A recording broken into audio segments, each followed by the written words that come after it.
Hello guys, welcome to Education India. This is the second and the last part of the video in the topic simple interest. We will be dealing with three types of problems in this video. Let's focus on the first type. We need to analyze the change on simple interest brought due to the changing parameters PRT. So first of all, I want you to know the concept of fixed parameter and the variable parameter. Fixed parameters are those which doesn't change, and the variable parameters are the parameters which will change. So the change in simple interest is the product of fixed parameters upon 100 multiplied by the difference of the variable parameters.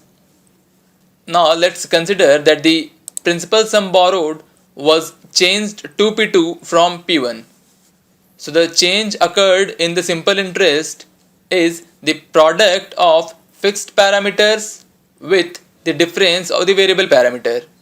So the parameter P1 changes to P2, so the difference is P1 minus P2, and the fixed parameters are R and T. So this equation gives us the result that what change has been brought in the simple interest due to the change in the principal sum borrowed. The next two equations brought due to the changing in a rate of interest and time is as follows, and it's very easy to analyze them. Let's go through a basic question.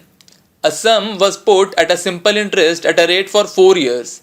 Had it been put at a rate 2% higher, it would have fetched rupees 56 more. So we need to calculate this sum. Now that we have this equation in our hand, we need to identify the terms. What is the fixed parameter for this equation and what are the variable parameter? Fixed parameters are the principal sum borrowed and the time. As given in the question, the time is 4 years, and the variable parameter is rate of interest. And in the given question, it has been said that the change in the rate is 2%. So we need to calculate the principal sum borrowed. Here it's given that the difference in the simple interest is rupees 56. So putting in this equation, we have S1 minus S2 as 56, P that we need to calculate, R1 minus R2 as 2, the time period is 4 years. So putting the corresponding values in the equation and solving for P, we found P to be 700 rupees. So the sum actually borrowed was rupees 700. So this is the question that explains the concept of changing brought in simple interest due to the parameter change. Now let's analyze the third type of problem where the amount becomes n times of the principal. So here we are directed to figure out a relation between R, T and N.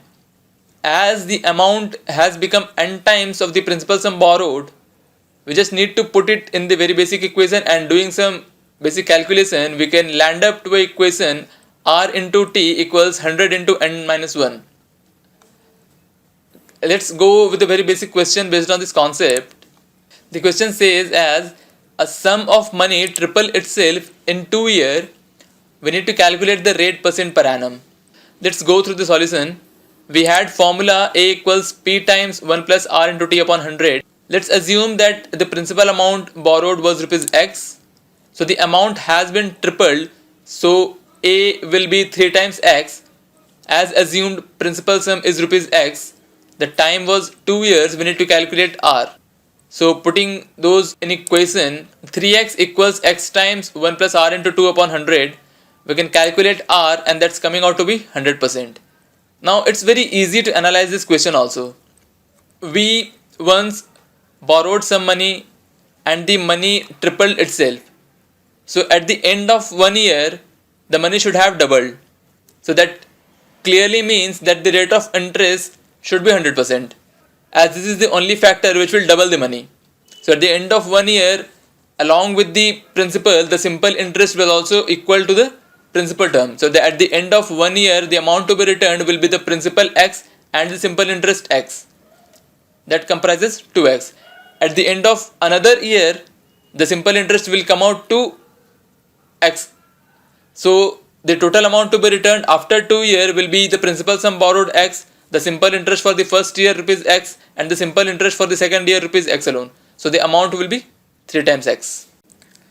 Now this is the last type of concept that we will be discussing on this video tutorial. In this slide we will be teaching you how to calculate the installment for a debt. Now first of all, let's clarify what installment means. It basically is the small amount of money that you need to pay for a span of time to cover the amount borrowed. Now there may be situation arise that you want to purchase some goods but you don't have the enough money. So they offer you the installment concept, in that you need to repay the amount in a smaller sections to completely cover the amount of the goods. Now let's assume that the amount borrowed was rupees M and it is supposed to be paid in an installments of rupees A per installment. So at the end you will be paying an amount equal to N times A, which is more than the actual borrowed amount. And this difference is the simple interest imposed on the borrowed amount. Now we will get a basic equation relating the borrowed amount, the installment money, the number of installment, and the installment per annum.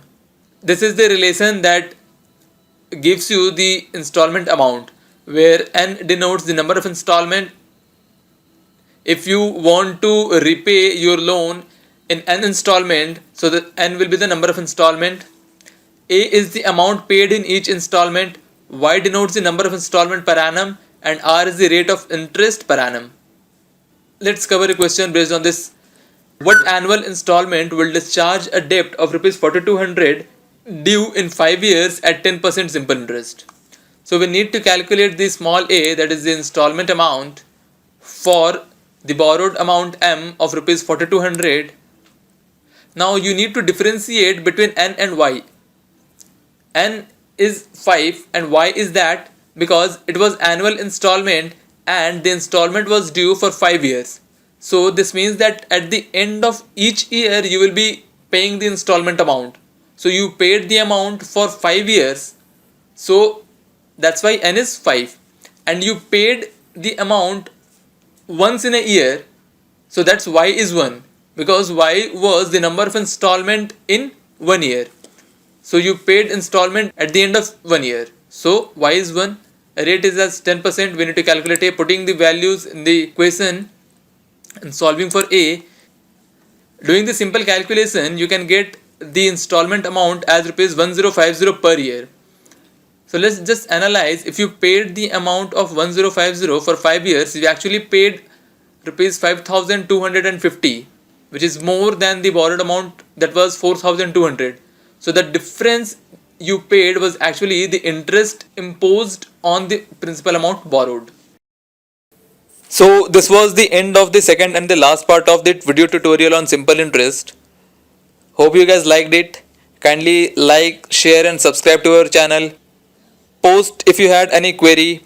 We will be happy to sort it out. Thank you guys.